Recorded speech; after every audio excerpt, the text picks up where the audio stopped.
Hey guys, tonight we descend into the lavish, absurd, and occasionally unsanitary bedrooms of medieval royalty, where power, lust, and absolutely no concept of boundaries collided in spectacular fashion. So before you get comfortable, take a moment to like the video and subscribe, but only if you genuinely enjoy what I do here. And let me know in the comments where you're tuning in from and what time it is for you. It's always fascinating to see who's joining us from around the world. Now, dim the lights, maybe turn on a fan for that soft background hum, and let's ease into tonight's journey together. King John of England, also known as John Lackland, and informally, the worst dinner guest in British history, is best remembered for signing the Magna Carta, losing half of France, and somehow still finding time to be wildly inappropriate with most of the nobility's daughters. John's reign, 1199 to 1216, was a masterclass in how not to behave in public office. Politically, a disaster. Personally, somehow worse. John didn't just take lovers, he took them. He was notorious for kidnapping noblewomen, imprisoning them in royal castles, and entertaining them until they were either married off elsewhere or conveniently forgotten. His favourite technique for breaking up powerful families wasn't battle. It was seducing the wife, alienating the husband, and then charging him double taxes. Efficient. Chroniclers were so uncomfortable with John's behaviour that even biased medieval scribes, people who routinely ignored witch trials and floggings, wrote things like, "He was not temperate with women," and "He did not abstain from wives and daughters." That's medieval for, he made the Christmas party deeply awkward. At one point, John reportedly had 30 mistresses on official record. That's not romantic, that's a staffing issue. Several nobles complained directly to the crown that John was abusing their hospitality, which is a polite way of saying he slept with everyone, including the serving staff, and possibly the family goat. His behaviour was so bad, it nearly started a rebellion. Not because of taxation or war, but because half the barons were afraid to leave their wives unattended during royal visits. One baron refused to meet John unless his entire household was locked up first. That's diplomacy, 13th century style. And yet, in true royal fashion, John never saw a problem. He considered himself irresistible. There's no evidence for this outside of his own letters, but when you're king, delusion comes standard. In the end, King John left behind a kingdom in turmoil, a legacy of distrust, and possibly several children no one talked about at court. He was the kind of king who made people invent democracy, just to keep him away from their families. Not the worst monarch in history, but definitely the one you'd never let babysit. Charles VI of France, also known as Charles the Mad, ruled from 1380 to 1422. And yes, that nickname was earned, not given lightly at a drunken banquet. He began his reign with promise, young, handsome, capable. Then things took a turn. He started forgetting who he was, attacking his own knights, and at one point believed he was made of glass, insisting his servants wrap him in blankets so he wouldn't shatter while walking. Not exactly the image of kingly strength, but impressive in terms of creative paranoia. Now, most kings who believe they are fragile glass figurines usually avoid scandal. Not Charles. He somehow managed to juggle a royal mistress, a paranoid delusion, and civil war all at once. A multitasker. His long-suffering wife, Isabeau of Bavaria, tried to manage the court, while Charles did things like run screaming from mirrors and refuse to bathe for fear the water might dissolve him. Meanwhile, his mistress, Odette de Champdivers, was quietly moved into the palace, introduced to everyone as his comfort, which was medieval code for don't ask questions, just smile. Odette, for her part, stayed with Charles during his most unhinged years.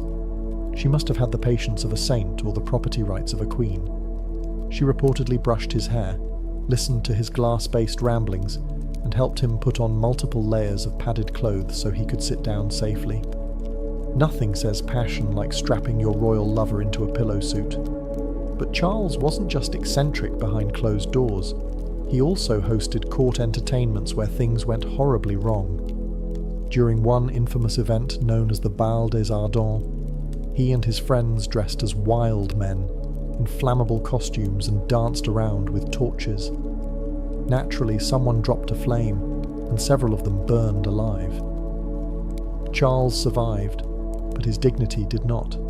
Despite everything, Charles fathered 12 children, several during episodes of apparent lucidity, or at least, enough lucidity. Royal chronicles don't clarify whether he remembered their names, but one can assume that naming a child not made of glass was discouraged. Charles VI ruled France into ruin, but more impressively, he managed to make mental illness, royal scandal, and medieval pyrotechnics all part of the same tragicomic package. And somehow, they still let him wear a crown. Peter the Cruel, also known as Pedro the Just, depending on whether you were with him or under a floorboard because of him, ruled Castile from 1350 to 1369.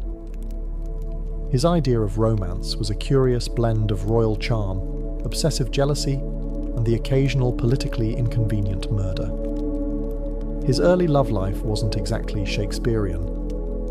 He fell for a noblewoman named Maria de Padilla, whom he may or may not have married in secret.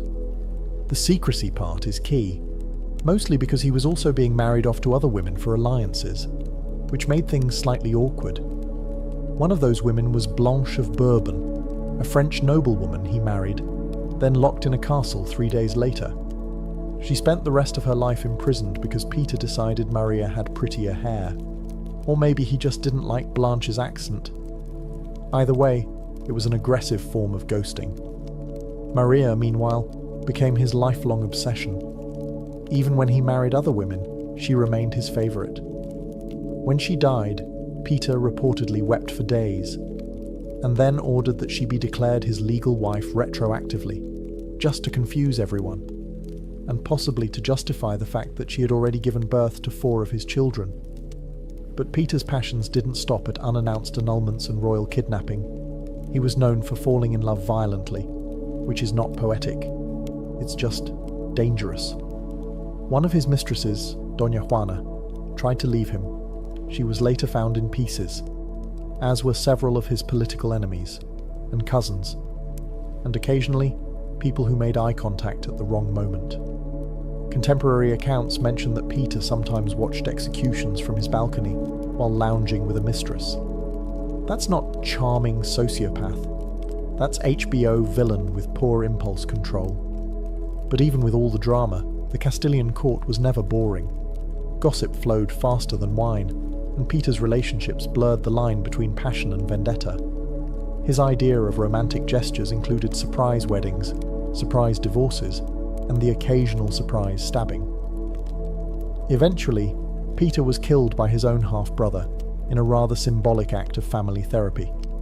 But his reputation as one of Europe's most aggressively unromantic romantics lives on. If love is a battlefield, Peter brought siege equipment. Edward II of England ruled from 1307 to 1327, and is best remembered for 2 things: losing to the Scots at Bannockburn and showing more affection to his male favourites than to his actual queen. One of those things was considered treason. The other was considered controversial dinner conversation. Let's begin with Piers Gaveston, Edward's childhood companion, rumoured lover and full-time fashion icon. Piers wasn't just close to Edward. He was elevated to positions of ridiculous influence, gifted estates, titles and jewellery that frankly matched none of his outfits. At Edward's coronation, Piers wore more sparkle than the royal regalia and upstaged the Queen, which is a bold move when your survival depends on nobles not hating you. Spoiler, they hated him. Edward's wife, Isabella of France, was understandably furious. She came with political expectations and a generous dowry, neither of which included sharing the throne with her husband's bestie/possible boyfriend. Edward, however, remained devoted. When the nobles demanded Piers be exiled, Edward sulked, sent him away, then brought him right back. Like a teenage breakup, but with castles and crossbows. Eventually, the barons had enough and executed Piers. Edward was devastated. Think full-on royal meltdown. Mourning clothes, public weeping, the whole medieval soap opera. His grief, however, did not lead to self-reflection. It just made room for a new favourite, Hugh Despenser the Younger. Hugh made Piers look like a subtle footnote. He wasn't just Edward's advisor, he was basically the second king. Land, titles, entire counties, Hugh got them. The rest of the nobility got angry. Isabella by this point switched from annoyed wife to full-blown vengeance avatar. She teamed up with a lover of her own, Edward's enemy naturally, invaded England and overthrew her husband. Edward was imprisoned, stripped of his crown, and possibly murdered by red-hot poker. Yes, that rumour exists. No, we're not discussing the physics of it. Let's just say, medieval revenge was rarely subtle. Edward II's reign was less about governance and more about personal drama so intense it could be a reality show. If the Plantagenets had Netflix, his season would have been banned in 3 countries. His mistake? Mixing politics with passion, ignoring everyone else, and assuming royal power meant nobody could touch him. Turns out, everyone could. Eventually. Wenceslaus of Bohemia ruled in the late 14th century, though ruled might be a generous term. He technically held titles like King of the Romans and King of Bohemia, but his real achievements were more along the lines of public nudity, aggressive drinking, and starting fights in his own palace. If you're thinking of Good King Wenceslaus from the Christmas Carol, wrong guy. That was his ancestor. This Wenceslaus? Not good. Not even vaguely decent. He began with promise, crowned as a teenager, intelligent, multilingual, and capable. But somewhere along the way, he decided the royal wine cellar was more useful than the treasury, and started governing from the bottom of a goblet. Wenceslaus developed a reputation for hosting multi-day drinking sessions, where policy decisions were made between rounds of mead and inappropriate limericks. His advisors began carrying flasks, not to drink, but to survive negotiations. At court, debates often ended with someone flipping a table or being challenged to a duel using breadsticks. He also developed the charming habit of streaking through the castle, sometimes mid-meeting. One chronicler records Wenceslaus delivering royal edicts completely naked, except for a sword belt. His justification? Clothes are for the timid. Hard to argue with that kind of logic, when the guy with the crown also has a longsword and no pants. Romantically, he favoured barmaids, laundresses, and occasionally nobles' wives, though he seemed more invested in their beer recommendations than their feelings. Affairs weren't scandalous at his court. They were practically job interviews. One noble accused him of seducing his sister. Wenceslaus shrugged and offered him a drink. Eventually, the Holy Roman Empire decided they'd had enough of his royal vodka and removed him as King of the Romans, a polite way of saying, "You're fired, but we're pretending it's political." Even his own brother called him useless, undressed, and usually unconscious. Still, Wenceslaus somehow reigned in Bohemia for decades. His people tolerated him the way one tolerates a loud uncle at a wedding, with eye rolls, careful seating plans, and lots of alcohol. In the end, he left behind a shaky kingdom, a flooded wine cellar, and a royal legacy best summed up as, he ruled like every day was his last hangover. Henry VIII of England is what happens when unchecked power meets unchecked hormones. He ruled from 1509 to 1547, and spent most of it either getting married, getting divorced, or getting mad at the Pope for not supporting his questionable dating decisions. You've heard the rhyme, divorced, beheaded, died, divorced, beheaded, survived. But that barely scratches the surface of Henry's royal rom-com turned horror series. Let's start with Catherine of Aragon, wife number 1. After 20 years of marriage, Henry decided God was mad at him for not having a male heir. Naturally, the solution wasn't introspection. It was annulment, excommunication, and the creation of an entirely new church. He invented Anglicanism just to date someone else. That's not devotion. That's pettiness with a cathedral. Enter Anne Boleyn, wife number 2. Henry wrote her love letters full of passion, obsession, and really bad poetry. She gave him a daughter, Elizabeth, who would later become one of England's greatest monarchs, but no sons. This led to her arrest for adultery, witchcraft, and possibly giving side-eye at court. She was beheaded. Henry moved on with the emotional range of a potato. Jane Seymour followed, producing a male heir, Edward, before tragically dying from childbirth complications. Henry mourned her deeply, by which we mean he waited a respectful 11 days before scoping out wife number 4. Next came Anne of Cleves, who Henry chose based on a flattering portrait. In person, he said she looked like a Flanders mare. That marriage lasted 6 months, and ended in what we'd now call a no-fault divorce and a politely written Yelp review. Catherine Howard, wife number 5, was much younger and considerably less discreet. She was executed for adultery, though honestly, it's hard to blame her. Being married to Henry at that point meant dealing with gout, paranoia, and a man who could barely walk, but still insisted he was a gift to women. Finally, Catherine Parr, wife 6, who wisely outlived him by being literate, patient, and excellent at dodging accusations. By the time Henry died, he'd bankrupted England, eaten half its livestock, and turned the royal court into a soap opera where heads rolled more often than wedding bands. In short, Henry VIII loved hard, ruled harder, and left a trail of drama so legendary it's still being turned into musicals. Francis I of France, ruling from 1515 to 1547, was the walking embodiment of the Renaissance. Cultured, charming, sophisticated, and absolutely incapable of keeping his trousers buttoned. To his credit, he was a great patron of the arts. He invited Leonardo da Vinci to France, built magnificent palaces, and helped turn France into a cultural powerhouse. But while the painters were painting and the poets were poeting, Francis was busy seducing anything with a pulse and a title. His court was famous, or perhaps infamous, for its opulence, but also for being a kind of state-funded dating app. He employed gentlewomen of the bedchamber, a term that should have meant ladies-in-waiting, but really meant romantic shortlist.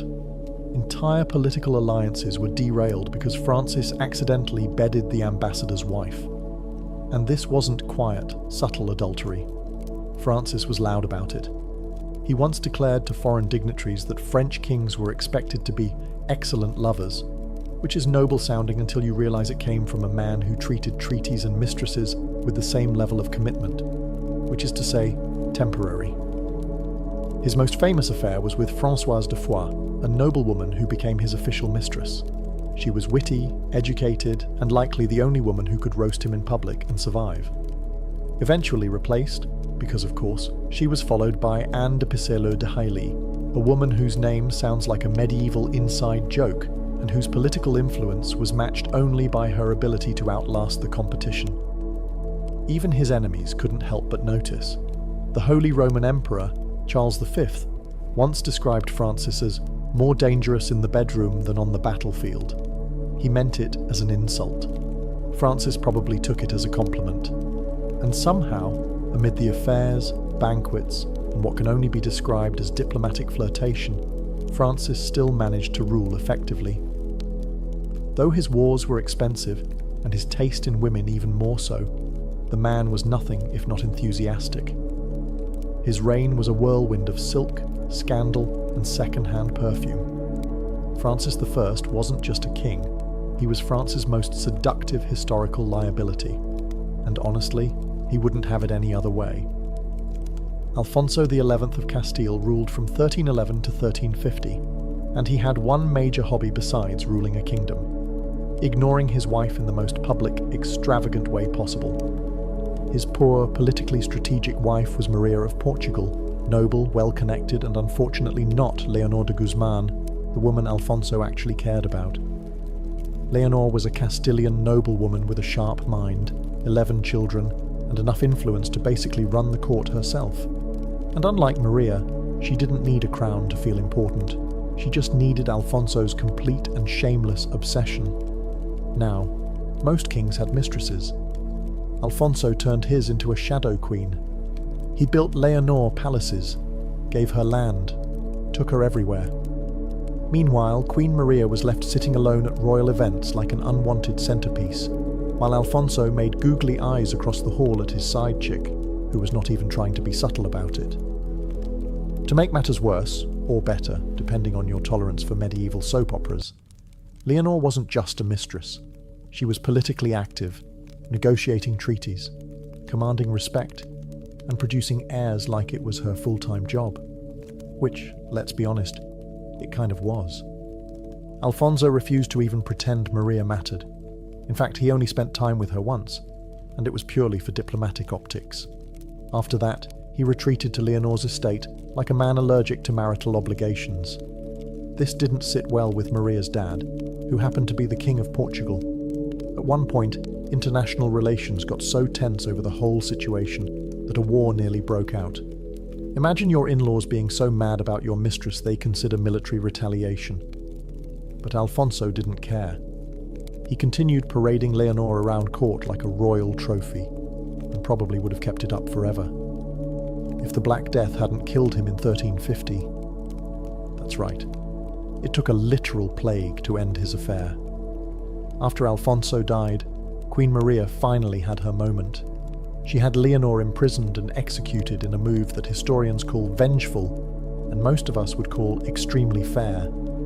Alfonso's reign may be remembered for military victories, but let's be real. His true legacy was being one of the most publicly whipped kings in medieval history. Philip IV of France, also known as Philip the Fair, and no, not in the personality sense, ruled from 1285 to 1314. His nickname came from his good looks, which were unfortunately not matched by good behaviour.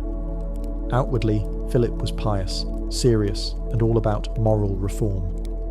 Inwardly, he was running a kingdom like it was a very tense reality show, complete with betrayal, secret trials, and a healthy dose of double standards, especially in the bedroom department.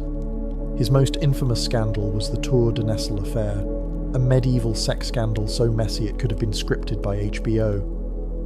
It all started when Philip's daughter Isabella, yes, the same one who would later overthrow Edward II of England, noticed that her sisters-in-law were being a little too friendly with some knights. Suspiciously friendly. Like matching gift exchange and secret tower rendezvous friendly. Isabella tattled to Philip, who launched a royal investigation with all the subtlety of a sledgehammer. 2 of the princesses, married to Philip's sons, were found guilty of adultery and publicly imprisoned for years, their heads shaved, their titles revoked, and their reputations completely annihilated.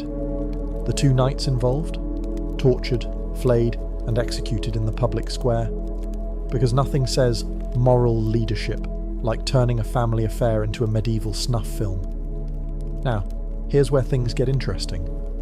While Philip was handing out brutal punishments like candy, rumours swirled that he himself kept a few mistresses tucked away, in private rooms of the Louvre no less. Some whispered that he maintained a secret group of young women who were available to entertain visiting dignitaries. For diplomacy, of course. But unlike his daughters-in-law, nobody ever questioned the king's private affairs. Because when you're the one writing the rules, it's amazing how sin becomes strategy. Philip also had a special knack for using religion when convenient. He went after the Knights Templar for supposed heresy, but everyone knew it was about their money. It was the medieval equivalent of arresting your banker and calling it divine justice. So yes, Philip may have looked like a model of piety and honour. But behind that sculpted jawline and royal glare was a man with a deep commitment to hypocrisy, and a working knowledge of where all the castle's secret doors were. Sigismund of Luxembourg, King of Hungary, King of the Romans, and eventually Holy Roman Emperor, was the kind of man who collected crowns the way other men collected wine goblets, which he also collected, enthusiastically. Reigning from the late 14th to mid-15th century, Sigismund was smart, multilingual, and politically savvy.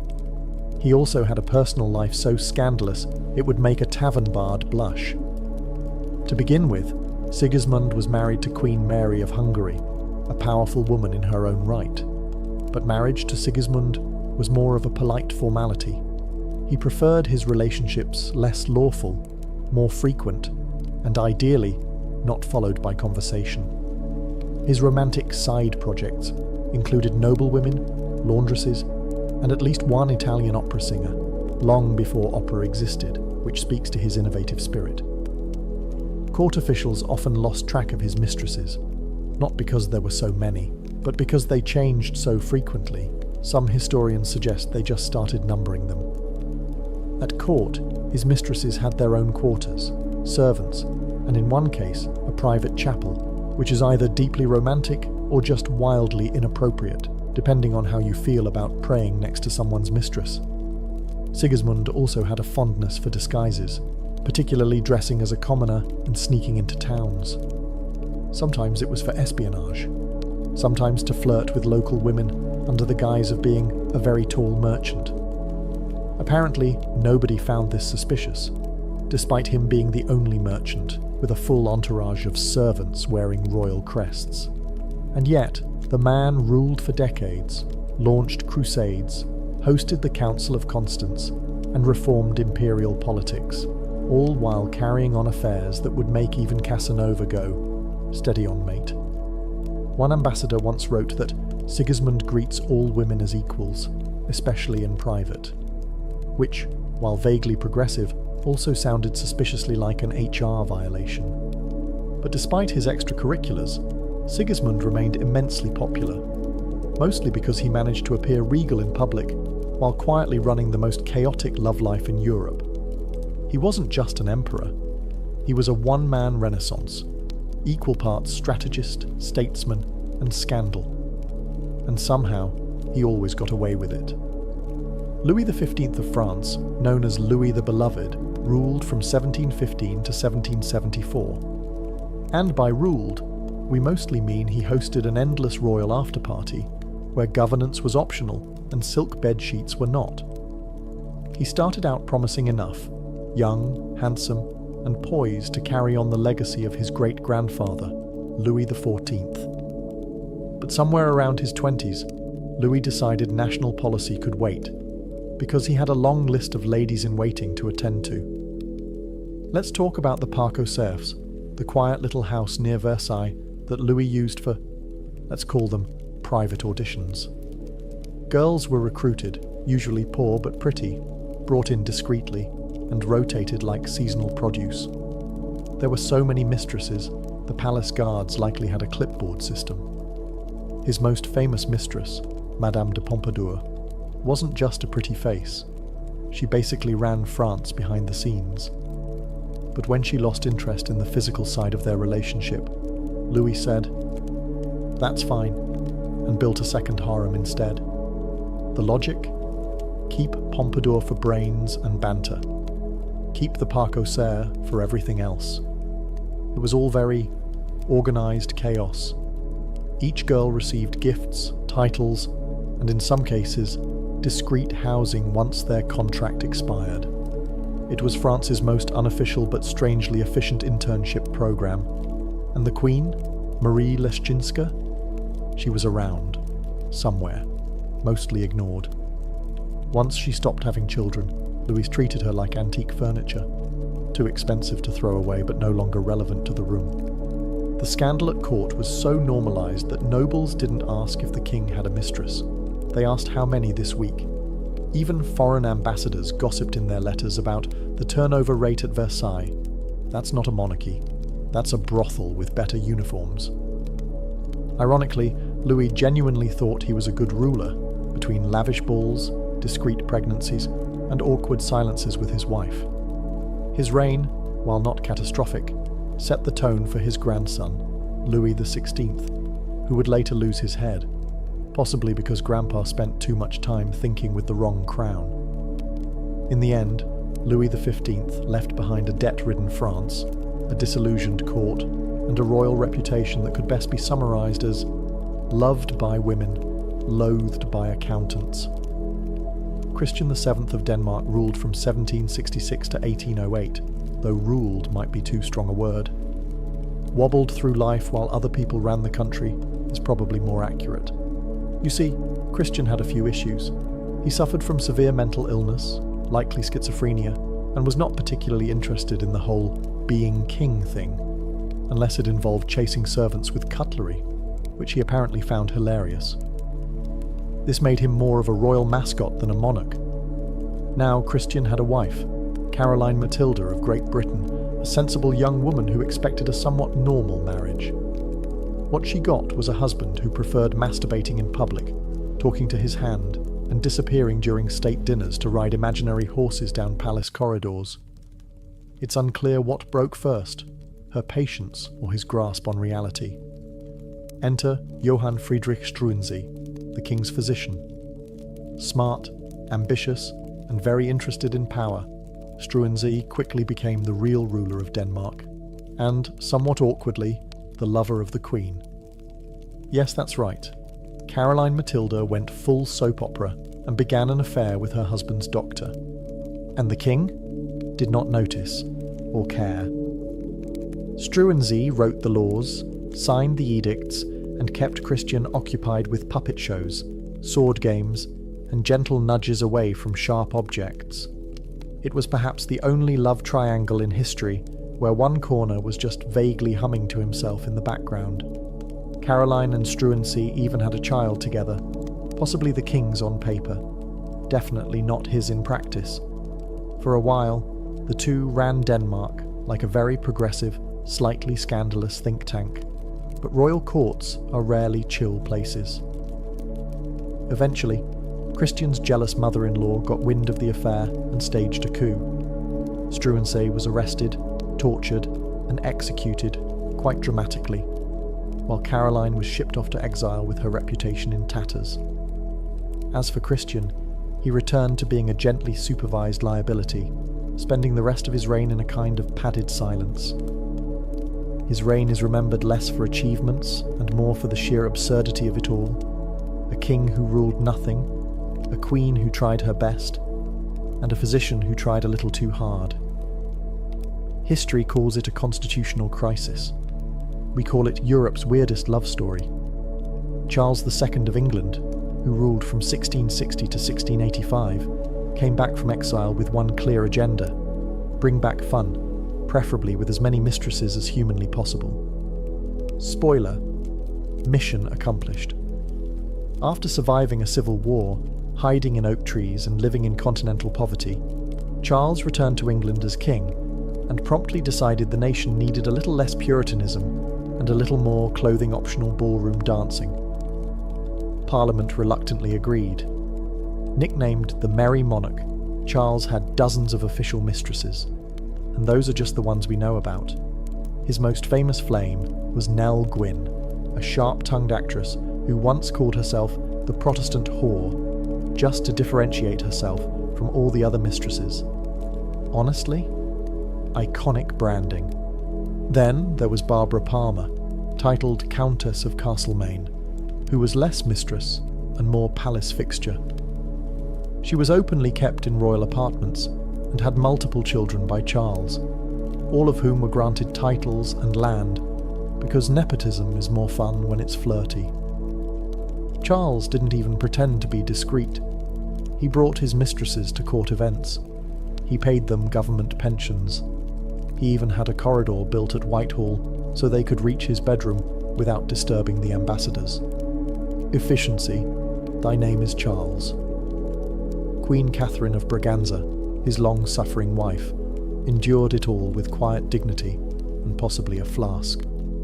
She bore no children, and Charles reportedly said, "She could not bear children, but she never gave me trouble," which is both a compliment and a red flag. Charles fathered at least 14 illegitimate children, and acknowledged most of them, giving them noble titles and throwing elaborate birthday parties. Meanwhile, the legitimate line remained childless, as if karma had a sense of humour. Despite the scandals, Charles was popular. He reopened theatres, legalised fun, and restored monarchy with flair, wigs, and more eyeliner than his actresses. The people forgave him everything, mostly because he made monarchy look like a party. When he died, his final words were, "Let not poor Nelly starve," not "God bless England," not "Tell my brother to rule wisely," just "Feed the mistress." And that, friends, sums up Charles II, a king who governed like he was hosting a royal bachelor season finale. Eric XIV of Sweden ruled from 1560 to 1568. A short reign, but long enough to leave behind a legacy of paranoia, poetry, and utterly catastrophic dating choices. Now, Eric started out promising.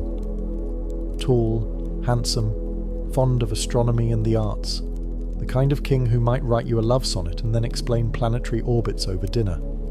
He was also obsessed with astrology, so he rarely made decisions without checking the stars first.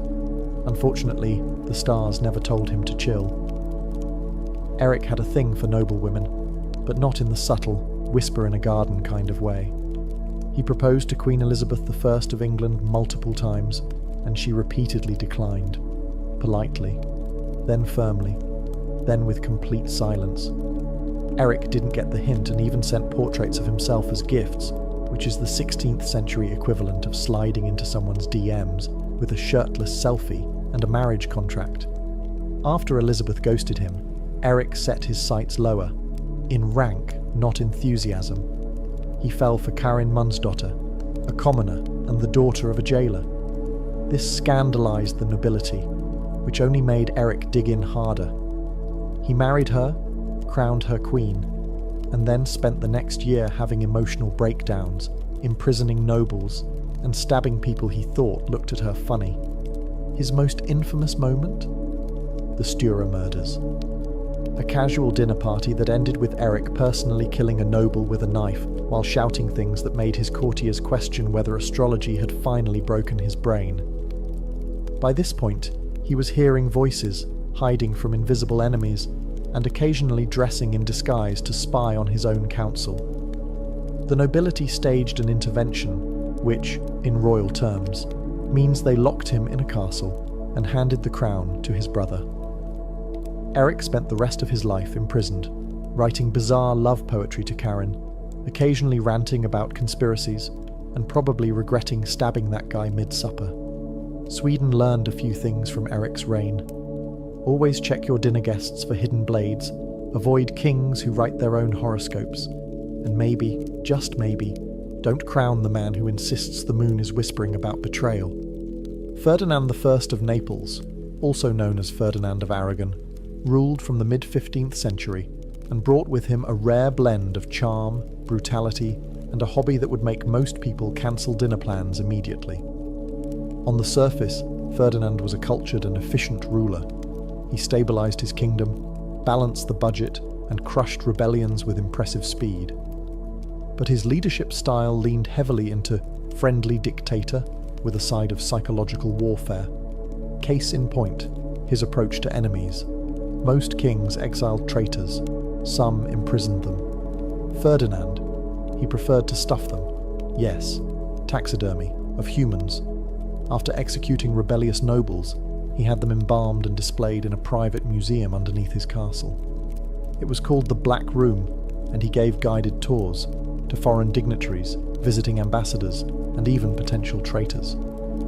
Nothing says behave yourself like showing someone your haul of preserved political mistakes. He reportedly enjoyed describing each corpse by name, crime, and expression. Some were posed mid-scream, others had plaques. One guest fainted. Ferdinand found it hilarious. If TripAdvisor had existed, the reviews would have been 5 stars, deeply unsettling, would not return without sedative. Now, when he wasn't curating the creepiest gallery in Europe, Ferdinand had an equally questionable romantic reputation. He fathered numerous illegitimate children, many of whom mysteriously popped up with titles and land.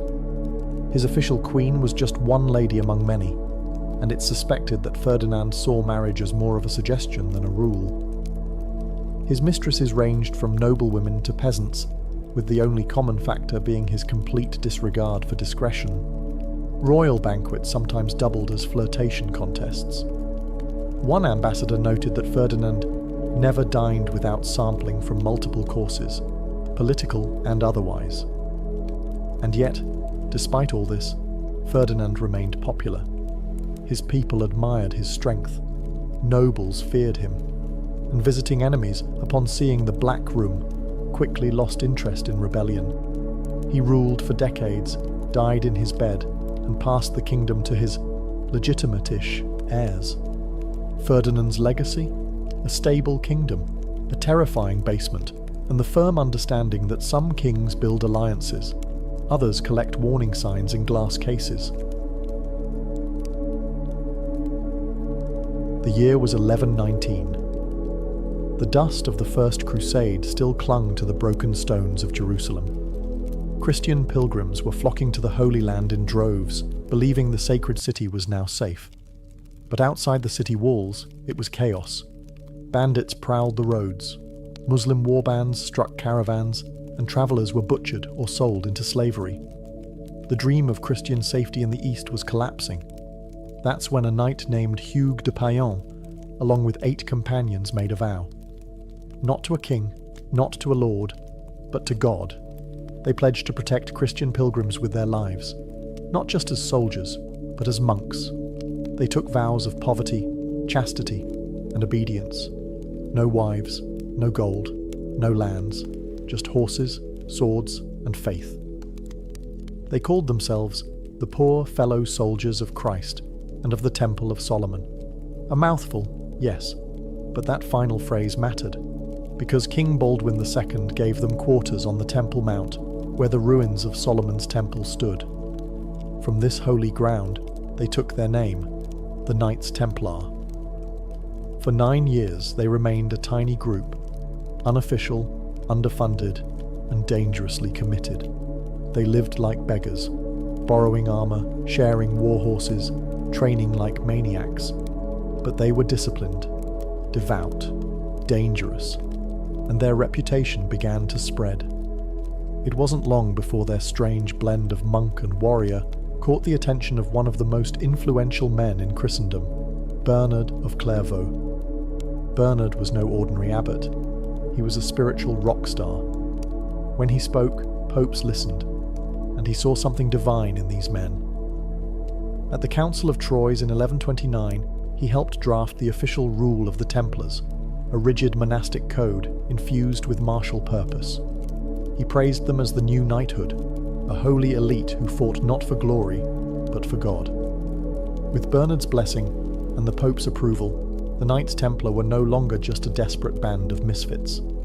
They became a religious order with divine sanction. Donations flowed in. Young nobles abandoned comfortable lives to join their ranks. From the dirt of Jerusalem, the Templars were rising, holy, hungry, and now officially unstoppable. But they had no idea that their greatest blessing, papal independence, would one day mark them for death. With papal recognition secured and their white mantles stitched with blood-red crosses, the Knights Templar weren't just monks with swords anymore. They were the shock troops of Christendom. The Crusader states in the Levant, fragile Christian outposts in a sea of Islamic resistance, were constantly under threat, and the Templars were now the wall that held the tide. Their code was brutal but clear: never retreat unless outnumbered 3-1. No ransoms, no mercy, no fear. They trained daily, fought with fanatical discipline, and believed death in battle was the highest honor. While most knights fought for plunder and pride, the Templars fought with a terrifying sense of righteousness. They were God's fury on horseback. In the Second Crusade, they proved their worth. While disorganized lords bickered and failed to capture Damascus, the Templars maintained discipline and carved through enemy lines. In skirmishes and open battles, their charges became legendary. It wasn't just their skill, it was their reputation. Muslim commanders began identifying them first in battle reports. Those white-mantled devils with the red cross. They didn't just fight, they fortified. Across the Holy Land, the Templars built an iron web of castles and outposts, Safed, Tortosa, and the mighty fortress of Bagras. These were no ornamental estates. Templar castles were militarized strongholds with thick walls, trap-laden gates, and water systems designed to withstand year-long sieges. When armies fled, Templars stayed behind to buy time or die. But their allegiance was not to kings. not to emperors, only to the Pope. And that made them a rare breed, one that rulers both admired and feared. A king could not command them, a baron could not bribe them. Only the Grand Master, chosen from within, could give the order to fight or stand down. They were sovereign in spirit, even as they bled for the cross. And they weren't just recruiting soldiers, they were building a myth. Their ceremonies were secret, their rites austere, their discipline absolute. To many, they were holy, to others, ominous. And yet, their popularity only grew. They had transformed from 9 dusty knights into an elite order spanning continents. But with fame came whispers, and with whispers came envy. The sword of God had become sharp, but someday it would be pointed at them. They began with borrowed armor and a vow of poverty. But within a century, the Knights Templar weren't just warriors. They were the world's most trusted financial institution. They didn't set out to become bankers. War made them rich, faith made them trusted, and necessity made them brilliant. It started with donations. Nobles eager to support the Holy Land gifted them land, gold, livestock, even entire villages. The Templars didn't just hoard it, they managed it, carefully, strategically. They built commanderies across Europe, agricultural estates run like efficient businesses. Everything was accounted for: grain, livestock, taxes, tithes. A monk in England could be sending money to support a battle in Jerusalem within weeks. That kind of reach was unheard of. Then came the banking system. A nobleman heading to the Holy Land no longer needed to risk carrying a chest of coins. He could deposit funds with the Templars in Paris, receive a coded letter, and withdraw the same amount in Acre. It was one of the earliest forms of international banking. Templars charged modest fees, kept meticulous records, and never defaulted. They became the Swiss banks of the medieval world, centuries before Switzerland even existed. Their clients? Kings, queens, bishops, and merchants. They safeguarded the French crown jewels, managed papal finances, funded crusades, ransomed prisoners. In some cases, they even lent money to the very monarchs who would later try to destroy them. The Templars didn't flaunt their wealth. They weren't draped in silk or gold. Their churches were plain, their vestments humble.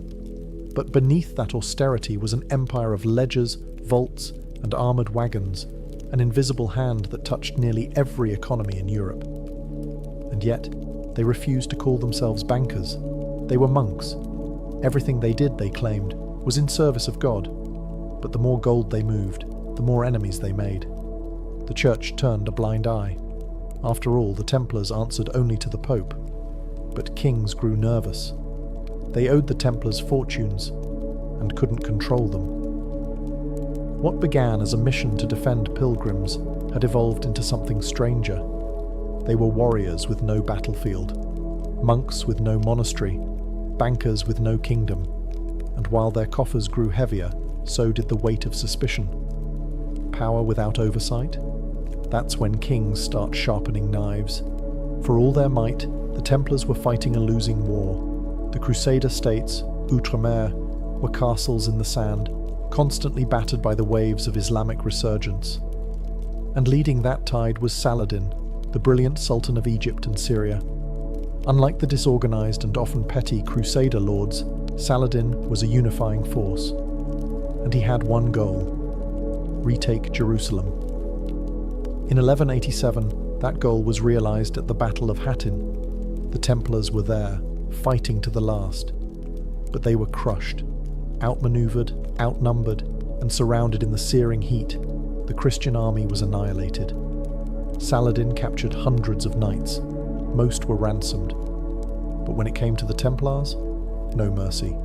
He executed nearly all of them. To Saladin, they were too dangerous to keep alive. The loss of Jerusalem wasn't just a military blow. It was a spiritual crisis. The city they had sworn to protect was gone.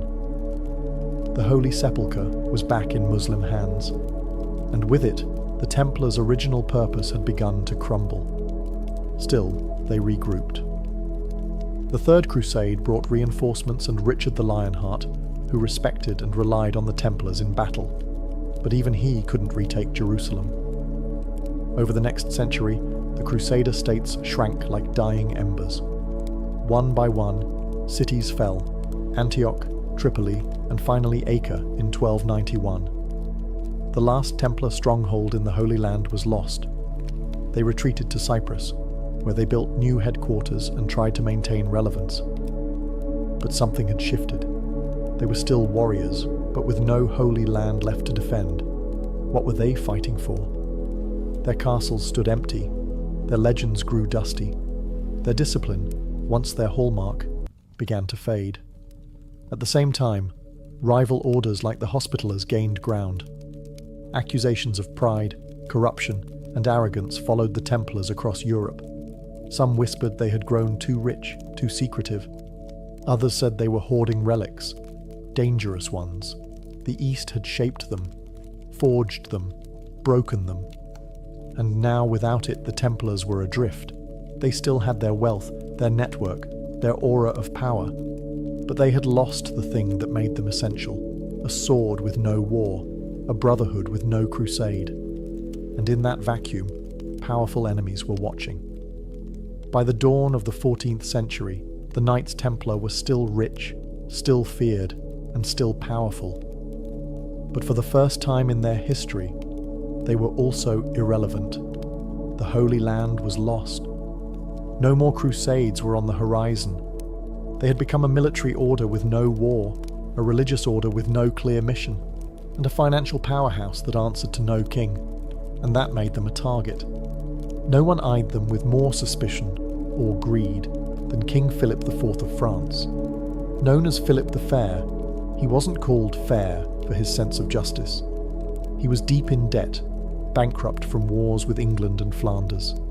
And the Templars? They were his creditors. He had borrowed massive sums from them to fund his armies and keep his throne. But Philip didn't like being in debt, especially to men he couldn't control. Worse, the Templars were politically independent. They answered only to the Pope, not to the crown. They held land in France but paid no taxes to the king. They had their own fortresses, their own courts, their own armies. To Philip, they were a dangerous state within his state, untouchable, immovable, and unbearably rich. So he began planning. Philip's propaganda machine got to work. Rumours spread that the Templars worshipped idols, spat on the cross, performed obscene initiation rites. No evidence, just whispers. But in an age of superstition, whispers were enough. He leaned on his puppet pope, Clement V, pressuring the papacy to investigate. Clement hesitated, but Philip wasn't waiting. In secret, Philip orchestrated one of the most coordinated mass arrests in medieval history. He set a date, gathered his soldiers, prepared his torturers. And on one cold Friday morning in October 1307, Friday the 13th, he struck. All across France, Templar knights were seized, interrogated, imprisoned, tortured. Confessions were forced. Some broke within hours. Others resisted until their bodies did. It was treason wrapped in holy justice, and it worked. The public, once loyal, began to turn. The Pope, pressured and humiliated, found himself cornered. The tide had turned not in battle, but in politics. And the warrior monks who once rode into enemy lines now sat chained in dungeons, accused of sins that no sword could defend. October 13th, 1307. The day that forever cursed Friday the 13th in the Western imagination. At dawn, across every corner of France, armed men moved in silence. Their orders were clear. Arrest every Templar you can find. No warning, no resistance allowed. The king's justice had arrived, with swords drawn and warrants sealed in secrecy. Thousands of knights were dragged from their beds, some in full armour, others in prayer. Grandmaster Jacques de Molay was taken in Paris, betrayed by the very kingdom whose crown jewels he had once safeguarded. Across cities and countryside, Templar commanderies were raided, their vaults cracked open, and their libraries seized. The charges were fantastical: heresy, idol worship, spitting on the cross, sodomy, devil rituals. Most of it was invented whole cloth by Philip's lawyers. But in an era of fear and religious zealotry, it didn't need to be true. It just needed to be believable. And the Templars? They were silenced with fire and iron. Torture chambers lit up across France. Men were stretched, burned, crushed, flayed, until their confessions dripped from them like blood. They admitted to whatever their inquisitors wanted: that they denied Christ, that they worshipped a severed head named Baphomet, that they kissed one another in secret ceremonies. Under unbearable agony, even Grand Master de Molay confessed, then later recanted. It was theatre masquerading as justice. A king destroying his creditors by accusing them of sins so grotesque, no one dared defend them. The Pope, Clement V, was humiliated. He had tried to mediate, but Philip had moved too fast, too ruthlessly. Backed into a corner, Clement ordered his own investigation. Other countries, like England and Spain, hesitated. In many cases, the accusations were dismissed or the Templars released. But in France, the machinery of condemnation rolled on. Philip confiscated their wealth, though much of it mysteriously disappeared.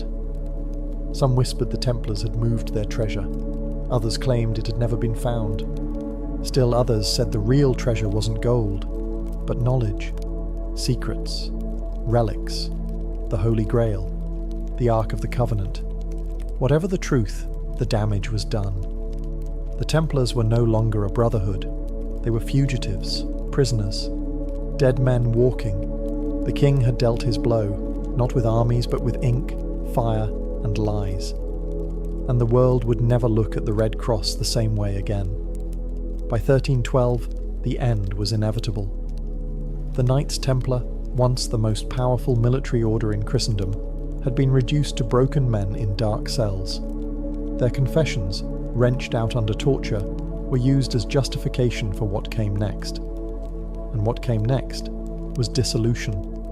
Under intense pressure from King Philip IV, Pope Clement V formally disbanded the Templar Order at the Council of Vienne in March 1312. The papal bull Vox in Excelso stripped them of their titles, their holdings, and their very identity. Officially, the Templars were no more. The Holy See declared it an act of mercy, not a conviction, but a necessary step to prevent further scandal. In reality, it was a political execution dressed in ecclesiastical robes. The order's properties were transferred to the Knights Hospitaller, but not everything made it there. Much of the Templars' wealth, treasures, ledgers, and rumoured relics, simply vanished. Some claimed it was hidden. Others believed it was quietly absorbed by Philip's treasury. Whatever the case, the Templars' vast financial empire dissolved like smoke, leaving behind only questions. But the final act had not yet played. In 1314, Grand Master Jacques de Molay, who had spent 7 long years in prison, was led out to a scaffold in Paris.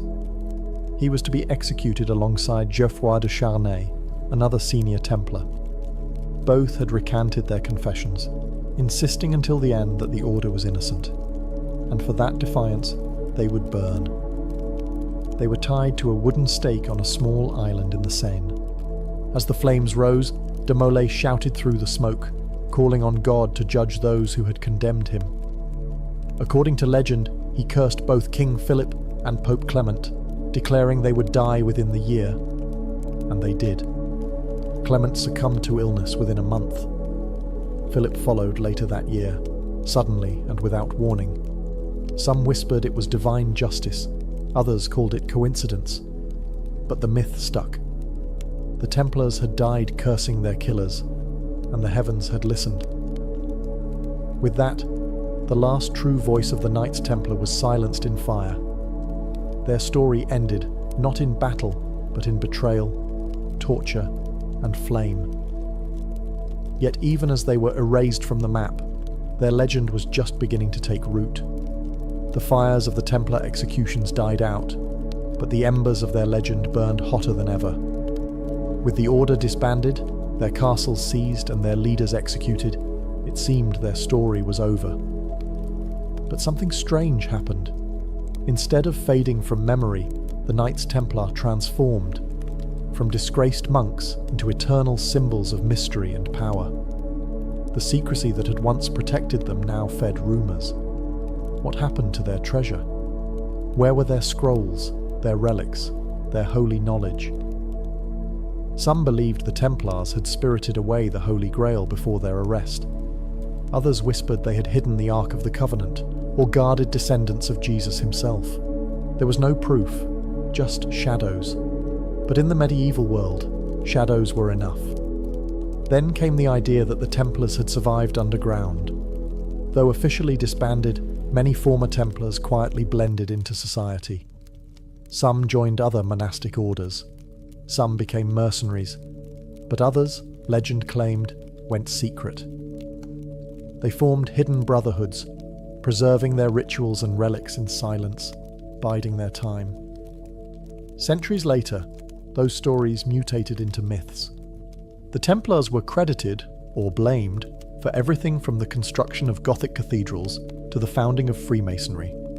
Conspiracy theories sprouted like weeds, that the Templars controlled banks, thrones, revolutions, that they had never truly been defeated, just disguised, that behind every major event in history, some hidden hand in a white mantle guided the outcome.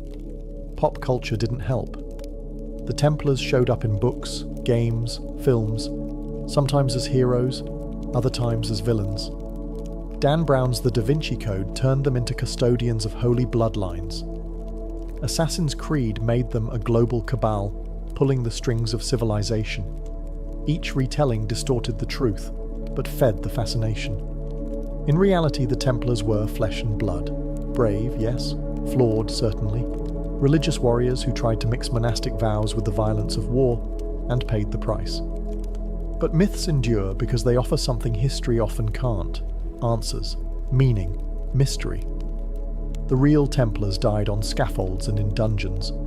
But the mythological Templars? They still ride in the imagination, eternal, armoured and cloaked in secrecy. And in that sense, Philip the Fair failed. He destroyed their bodies. But their legend? Untouchable. More than 7 centuries have passed since the last Grand Master of the Knights Templar was burned alive on the banks of the Seine.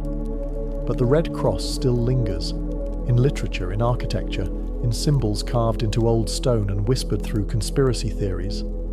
The Templars may be gone, but their legacy is anything but dead. They were more than just warriors. They were innovators. In an age when kings still ruled by divine right and banking was seen as a sin, the Templars created a pan-European network of finance, logistics, and diplomacy. Their letters of credit prefigured modern checks. Their commanderies functioned like regional branches of a multinational corporation. They were an early blueprint for globalization, built not with stock markets, but with swords and sacred vows. Militarily, they redefined what it meant to be a knight. Before the Templars, chivalry was a personal code, flexible and often ignored. The Templars turned it into an institution, a discipline enforced with brutal consistency. They weren't lone champions jousting for glory. They were units, trained like modern special forces, willing to die for an abstract ideal. And die they did, often in silence, sometimes in vain, but never without impact. Culturally, they changed how the West viewed religion and warfare. The concept of the warrior monk challenged the notion that holiness and violence were incompatible. They showed that belief could be weaponized, not just in battle, but in politics, finance, and propaganda. And when they fell, it was that same belief in their supposed heresy that justified their destruction. Their fall also served as a cautionary tale. The Templars became a symbol of unchecked power, answerable to no one, protected by the Pope, richer than kings. Their downfall exposed the fragility of institutions, even those wrapped in divine authority. It was a medieval version of a corporate takedown, executed not by shareholders, but by royalty in Rome. Today, their image is more myth than man. But myths shape memory. And the memory of the Templars, courageous, flawed, betrayed, reminds us that history isn't just written in victories. Sometimes it's etched in ash. So the next time you see a red cross on white cloth, remember, it was once worn by men who believed they were doing God's work, until politics, ambition and fear decided otherwise. And in that clash of steel, gold and fire, their legend was born. In 12th century Paris, the world was changing. Trade routes were expanding, universities were rising, and the church was flexing its muscles like never before. It was an age of ambition, political, spiritual, architectural. And in the centre of this rising city stood a dream made of stone. That dream belonged to Maurice de Sully, the Bishop of Paris. Appointed in 1160, he wasn't just a man of God, he was a visionary. The existing cathedral, Saint-Étienne, was crumbling and unimpressive. Paris was growing, and its religious heart needed to match the city's stature. So de Sully dreamed bigger, much bigger. He proposed a cathedral so immense, so awe-inspiring, it would dwarf everything around it. A monument not just to the Virgin Mary, but to the power and glory of the Catholic Church in France. This wouldn't be a Romanesque fortress like the ones before it. It would be something new, something radical, something Gothic. In 1163, that dream began to take form.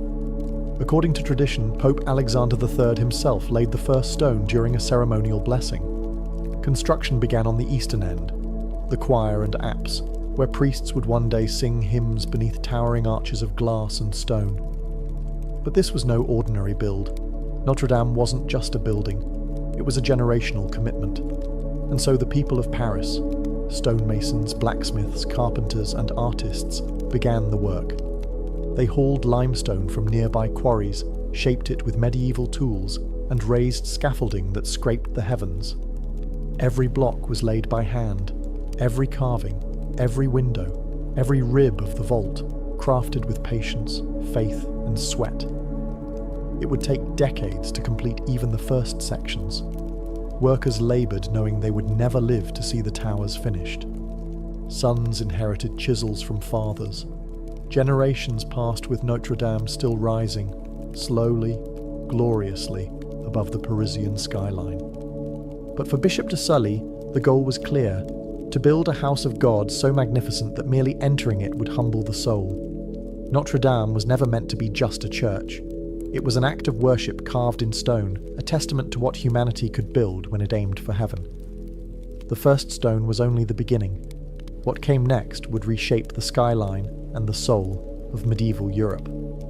As the 1170s unfolded, Notre Dame began to rise, not as a structure, but as a symbol. In a city of narrow timber houses and muddy streets, the cathedral slowly took form, towering over the skyline like a stone sermon. The Gothic style, still in its infancy, was about to redefine what churches could be, not just shelters of prayer, but instruments of awe. The work moved from east to west, beginning with the choir, where priests would one day perform sacred rites, and then to the nave, the vast open space for the common faithful. The architecture was revolutionary. The walls were thinner, the ceilings higher. The pointed arches allowed more weight to be shifted downward, and those ribbed vaults? They didn't just support the ceiling, they sang upward, drawing the eye and the soul toward heaven. But perhaps the most radical idea was light. Unlike the dim Romanesque churches of old, Notre Dame was built to glow. Massive stained glass windows began to appear, filtering coloured light into sacred geometry.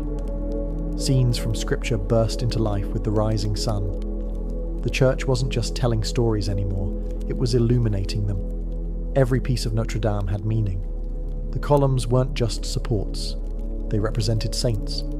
The archways weren't just decoration, they were passageways to salvation. The stone was theology, and the masons were its scribes. Meanwhile, outside the walls, Paris was transforming. The cathedral became a heartbeat. Markets clustered around it. Sermons echoed across the Seine. Students from the burgeoning University of Paris gathered in its shadow. Notre Dame wasn't just a building, it was becoming the soul of the city.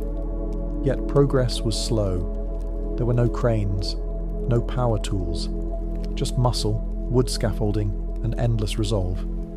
Hundreds of workers toiled year after year. When one died, another took his place.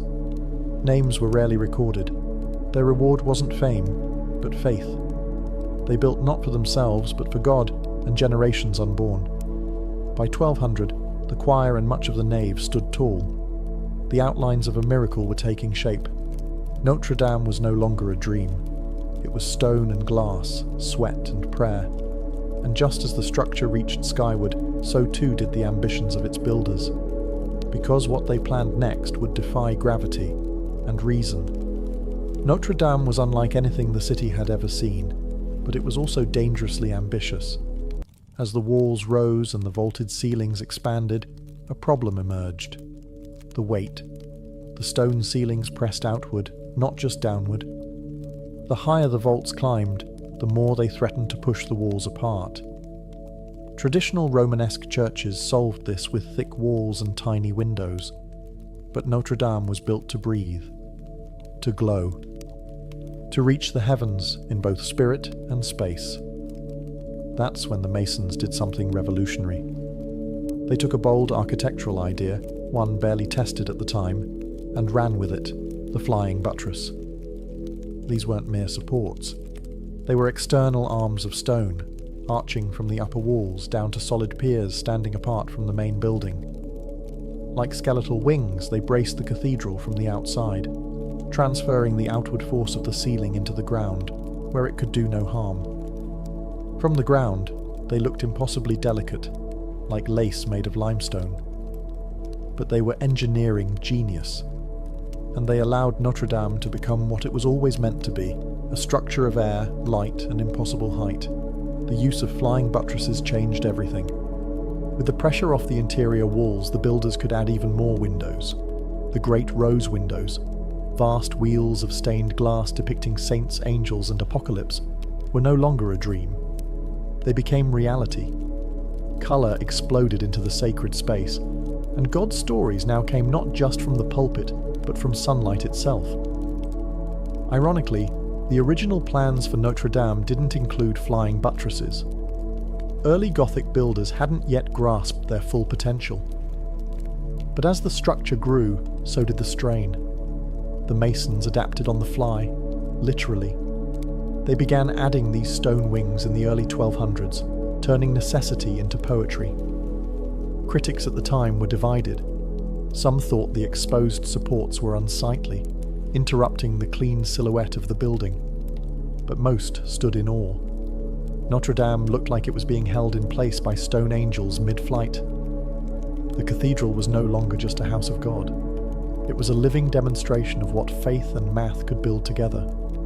A hymn carved in gravity-defying limestone, and its wings had only just begun to spread. By the early 1200s, Notre Dame had already transformed the Parisian skyline, but its most iconic features were still taking shape. As the eastern end neared completion, attention shifted westward.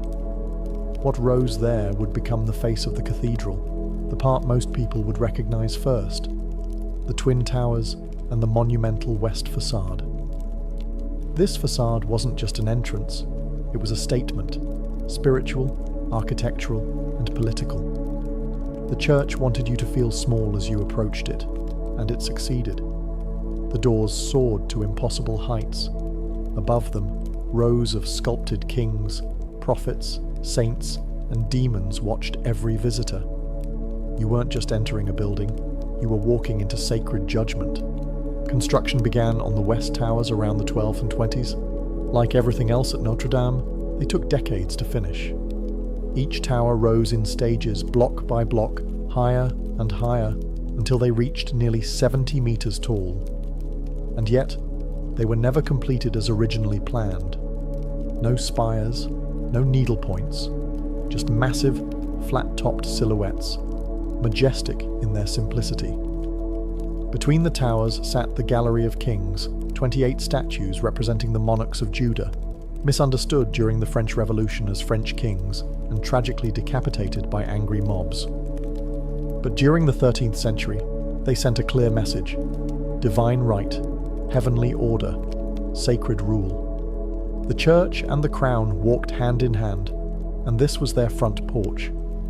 Below them, the three great portals served as theological storytelling in stone. The central one, the portal of the Last Judgment, was carved with Christ seated in glory, flanked by angels, demons, and resurrected souls rising from their graves. To the illiterate masses, these scenes weren't decoration. They were doctrine. The message was clear: enter with reverence. Eternity starts here. Above the doors, a rose window bloomed into being, nearly 10 meters across, framed by intricate tracery and flanked by statues of the Virgin Mary and Child. Light passed through colored glass like a divine spotlight, projecting saints across the nave. By the mid-1200s, the towers were nearly done. The facade stood complete, solemn, symmetrical, overwhelming. It was a fortress of faith, a billboard for God's authority, and a warning to the sinner. And yet, the builders weren't done. The heart of Notre Dame still needed finishing. The transept, the roof, the spire that would one day pierce the clouds. They had built its face. Now they would give it a crown. With the towers and west facade standing in proud defiance of gravity, Notre Dame was becoming more than a shell. It needed a soul, and that soul lived inside, within the vast expanse of its nave, its transepts, and its sacred choir. These were the spaces that would carry the voices of monks, the footsteps of kings, and the prayers of thousands. By the mid-1200s, work focused on the transepts, the arms of the cross-shaped layout that gave Gothic cathedrals their iconic floor plan.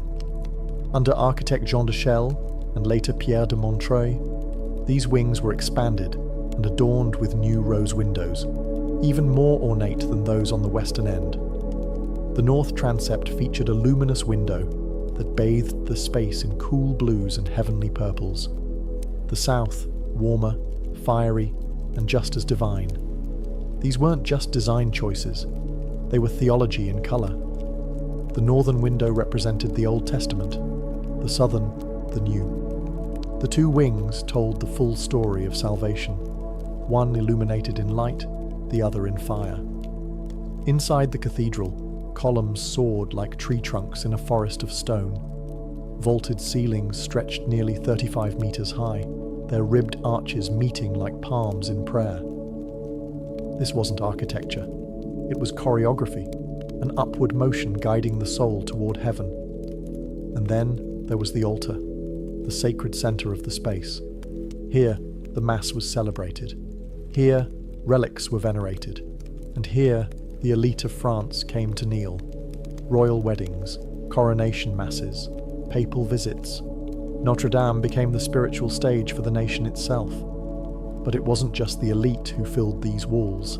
The people came too. Merchants, peasants, pilgrims. The cathedral became a public sanctuary, echoing with sermons, songs, and the occasional scolding from the pulpit.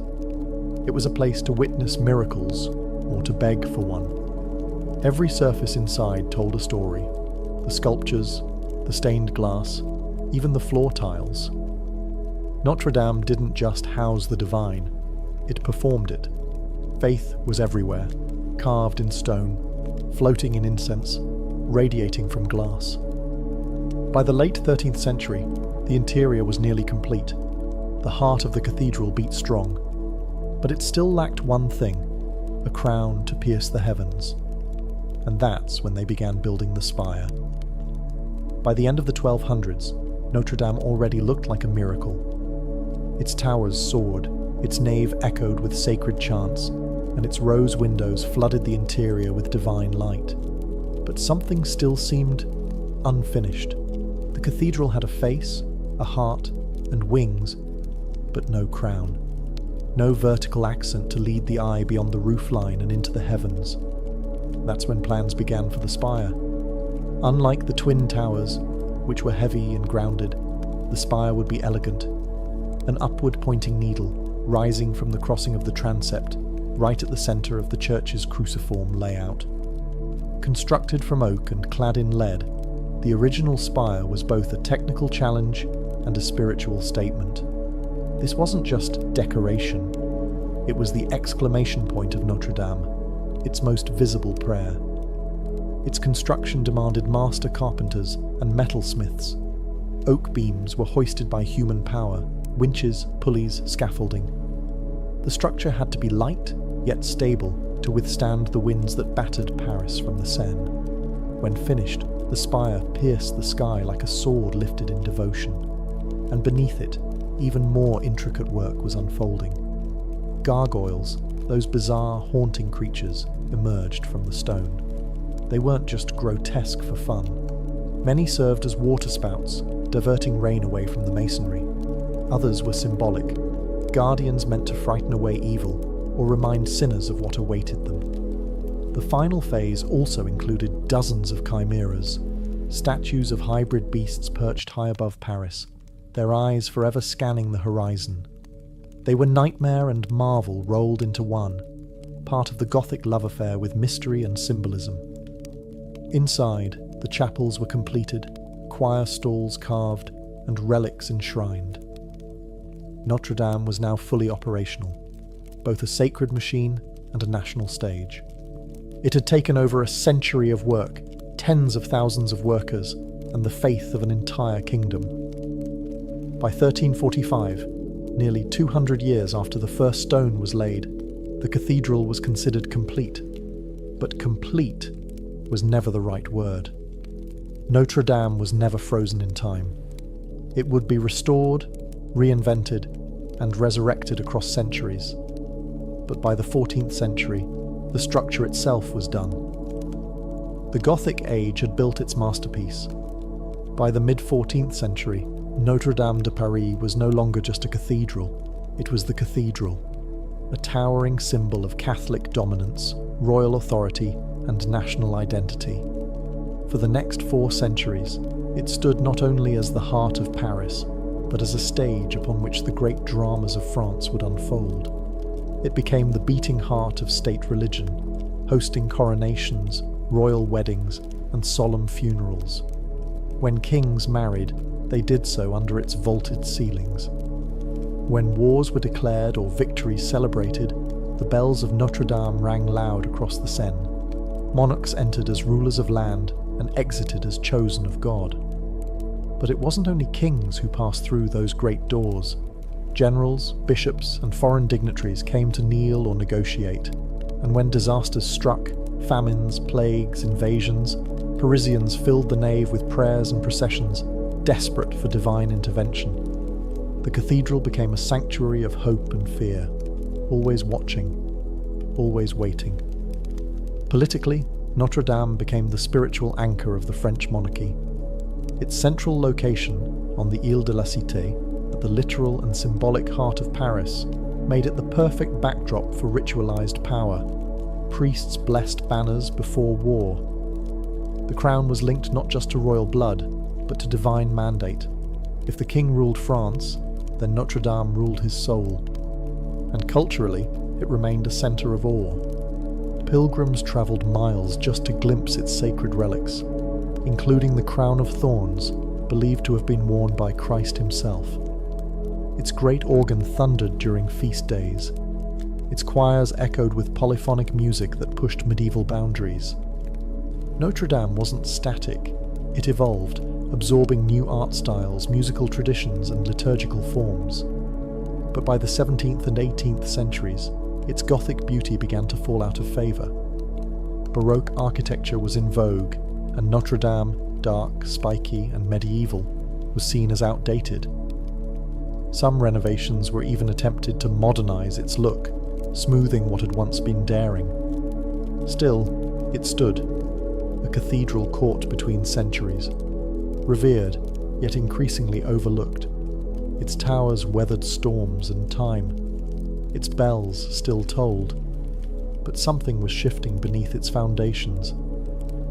Notre Dame had been born from faith and crowned by kings. But soon it would face a force even stone couldn't ignore: revolution. When the French Revolution erupted in 1789, Notre Dame de Paris found itself on the wrong side of history. For centuries, it had stood as a monument to monarchy and religion, two of the very institutions the Revolution sought to erase. Suddenly, the cathedral that had once crowned kings became a symbol of oppression, and symbols during revolutions rarely survive untouched. The attack was ideological and physical. Revolutionaries stormed into the cathedral. Statues of the biblical kings that adorned the facade were mistaken for French monarchs. All 28 were beheaded. Sculptures were smashed, altars desecrated. The great bells that had once tolled for royal births and papal visits were torn down and melted for cannon metal. Precious relics, like the crown of thorns, were removed and hidden. Many were lost. What remained was a hollowed shell. Notre Dame was officially deconsecrated in 1793. It was no longer a church. Instead, it became the so-called Temple of Reason, repurposed for revolutionary festivals celebrating secular enlightenment. At one point, it was even used as a warehouse for storing wine. The soaring nave, once echoing with hymns, now smelled of spilled barrels and damp stone. The spire, damaged and decaying, was eventually dismantled for safety. Gargoyles fell from their perches, the roof leaked, rats scurried through the crypt. It seemed as though Paris no longer had a heart, just a forgotten ruin in its centre. And yet, it survived. When Napoleon came to power, he recognised the symbolic power of Notre Dame. In 1804, he chose it as the site of his self-coronation as emperor. The cathedral was reconsecrated and cleaned up just enough to host the lavish ceremony. But this wasn't a religious act. It was theatre. Napoleon crowned himself, famously snatching the crown from the Pope's hands. Notre Dame, once again, served the powerful, but without the sanctity it had once embodied. Still, decades of neglect left their scars. By the 1830s, Notre Dame was crumbling, physically and spiritually. It was slated for demolition more than once. Some Parisians thought it would be better to replace it with something modern, something less medieval, less haunting. And then, a writer stepped in. A writer who would see past the cracked stones and shattered statues to something eternal, something worth saving. Because just when the world was ready to forget Notre Dame, Victor Hugo reminded them. In 1831, a book hit the shelves that would save a cathedral. Victor Hugo's Notre Dame de Paris, later known in English as The Hunchback of Notre Dame, wasn't just a Gothic novel, it was a passionate plea for preservation. Through the eyes of Quasimodo, the deformed bell ringer, Hugo turned Notre Dame into more than just a backdrop. It was a living character, wounded, misunderstood, beautiful in its decay. And the public listened. The novel stirred hearts across France. Suddenly, Parisians realized what they were about to lose. Notre Dame wasn't just old, it was a masterpiece, a monument to centuries of devotion and craftsmanship. The outcry worked. By 1844, King Louis-Philippe approved a full-scale restoration of the cathedral. Leading the charge were two architects, Eugène Viollet-le-Duc and Jean-Baptiste Lassus. Their goal wasn't just to repair the damage, but to restore the soul of the cathedral. They replaced eroded statues, rebuilt the Gallery of Kings, and reimagined the spire that had been removed during the Revolution. This new spire, designed by Viollet-le-Duc, would rise 96 metres above the ground, taller and more ornate than the original. It would become one of the most iconic silhouettes in Europe. Throughout the 19th and 20th centuries, Notre Dame returned to its rightful place, at the spiritual and cultural centre of Paris.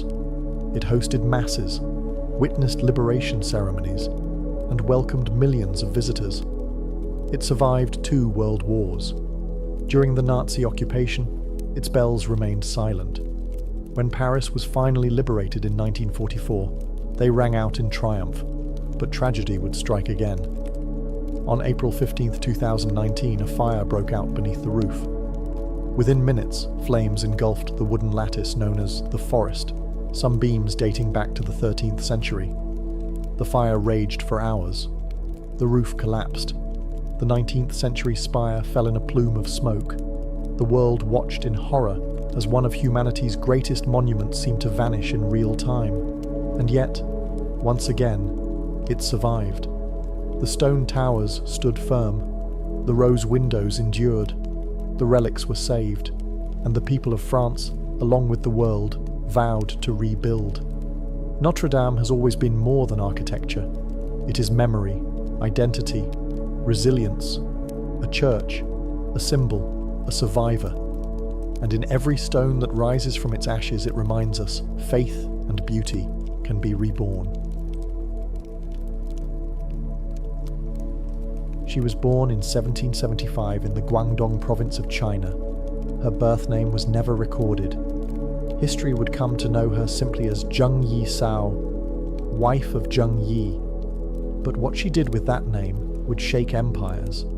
In her early years, she was a prostitute aboard a Cantonese floating brothel, a common reality for poor girls in 18th century coastal China. These so-called flower boats catered to merchants, naval officers, and pirates. But she wasn't like the others. She listened. She watched. She remembered names. She made powerful clients talk. Over time, she became more than entertainment. She became an information broker. And then came Zheng Yi, a powerful pirate lord who commanded the Red Flag Fleet, one of the most formidable pirate factions in the South China Sea. He wasn't the first pirate she served, but he would be the last. Struck by her wit and cunning, Zheng Yi proposed marriage. She accepted, but not without terms. In a move practically unheard of in her time, she negotiated her position. She wanted joint control of the fleet, not just as a wife, but as a partner. She would handle political alliances, manage plunder, and have a say in every strategic move. Zheng Yi agreed. Whether out of love or shrewdness, he knew she was an asset. Their marriage in 1801 was the beginning of one of the most successful pirate dynasties in history. Zheng Yi quickly embedded herself into the fabric of pirate politics. She studied the hierarchies, the rivalries, and the codes of the pirate world. While Zheng Yi sailed and conquered, she quietly built networks, recruited allies, and learned to rule from the shadows. But she didn't stay in the shadows for long. When Zheng Yi suddenly died in 1807, possibly in a typhoon, many assumed his empire would fracture. Dozens of pirate captains waited to pounce, expecting a power vacuum. What they got instead was a power grab. Zheng Yi stepped into command, not with brute force, but with strategy. She took over the Red Flag Fleet, she solidified alliances, and she married Zheng Yi's adopted son and lieutenant, Chung Po Tsai, ensuring both personal loyalty and military strength. From prostitute to pirate queen in less than a decade, and she was just getting started. When Zheng Yi took command in 1807, she didn't just inherit a pirate fleet, she inherited a floating kingdom. But instead of it splintering in chaos after her husband's death, she tightened her grip and made it even more powerful. Under her rule, the Red Flag Fleet didn't just survive, it multiplied. The South China Sea had long been plagued by pirates. But what Zheng Yi commanded was unprecedented. She oversaw an armada of over 300 ships, and within a year, that number swelled to more than 600. Some estimates claim she eventually led over 1,800 vessels with up to 70,000 men under her command, more than the navies of several European powers combined at the time. She did this with ruthless pragmatism and a keen understanding of pirate psychology. She maintained power not just through force, but by creating a system that bound her captains to her. She instituted a strict code of laws that governed every part of pirate life: loot, loyalty, discipline, and punishment. Disobedience was met with swift brutality. Anyone caught stealing from the common treasury lost their head. If a pirate assaulted a female captive without permission, he was executed. If a pirate deserted, his ears were cut off and he was paraded before the fleet as a warning. But it wasn't just fear. Zheng Yi Sao offered protection, structure, and profit. Her code allowed pirates to keep a fair share of loot, 20%, while the rest went to a communal fund managed by her. This gave everyone a stake in the system and built loyalty through stability. Even defeated rivals and coastal villagers often chose to join her rather than resist. She divided the massive fleet into 6 squadrons, each with its own colour: red, black, white, blue, yellow, and green, but all ultimately reported to her. Her closest ally and second-in-command, Chung Po Tsai, led the Red Squadron, her elite force. Under Zheng Yi Sao, piracy became a government of its own, with taxation, defense, and hierarchy. She ruled sea lanes from Vietnam to Hong Kong, controlling trade, raiding imperial outposts, and even collecting tribute from coastal towns. The Qing dynasty had a navy. Zheng Yi Sao had an empire, and it was only growing. Zheng Yi Sao didn't just rule with charisma, she ruled with rules. Iron ones. While the image of pirates often conjures up chaos and drunken revelry, her fleet operated more like a disciplined corporation than a gang of outlaws. And at the center of this structure was her pirate code, a detailed system of laws that turned mayhem into method. This code wasn't some romantic parchment passed around by candlelight. It was brutal, binding, and enforced without hesitation. Every captain and crew member knew the stakes. Violation meant humiliation at best, execution at worst. One of the most infamous rules governed the division of spoils. After a raid, all loot had to be presented to the fleet's central storehouse. The pirate responsible received a 20% cut, while the rest went into the collective pool. That pool, controlled by Zheng Yi Sao and her officers, was used for fleet maintenance, widow pensions, bribes, and emergency funds. Stealing from the collective wasn't just frowned upon, it was punishable by death. Then came discipline. Disobedience in battle was a serious offense. Cowards who abandoned their squadron or disobeyed orders could be flogged, executed, or thrown into the sea. Desertion? Immediate decapitation. The code even addressed relationships. If a pirate kidnapped a woman, he was required to treat her with respect. Sexual assault was grounds for execution by beheading. She wasn't interested in chaos. She was interested in control, and the code gave her that. It created a reliable system where pirates knew the rules, the consequences, and their share. It bound loyalty not just to Zheng Yi Sao as a leader, but to the system she embodied. Incredibly, she allowed prisoners and coastal civilians to join her forces. In exchange, they had to swear loyalty to her code. Many did. Some joined out of fear, others out of admiration. Some simply understood that under Zheng Yi Sao, piracy was safer, more profitable, and strangely, more fair than life under the corrupt Qing authorities. Her laws extended beyond the decks of ships. Coastal villages under her protection paid tribute in exchange for safety and autonomy. Those who resisted were burned to the ground. Those who complied became part of her growing empire. She wasn't just a pirate, she was a sovereign, and her code was law. By 1808, Zheng Yi Sao's pirate empire was no longer just a maritime nuisance, it was a national threat. Her fleet dominated the South China Sea, disrupted trade routes, and raided coastal towns with impunity. The Qing dynasty, embarrassed and overwhelmed, was forced to act, but they weren't ready for what they were up against. The Imperial Navy launched a campaign to crush the pirates, sending multiple warships to hunt down Zheng Yi Sao's fleet.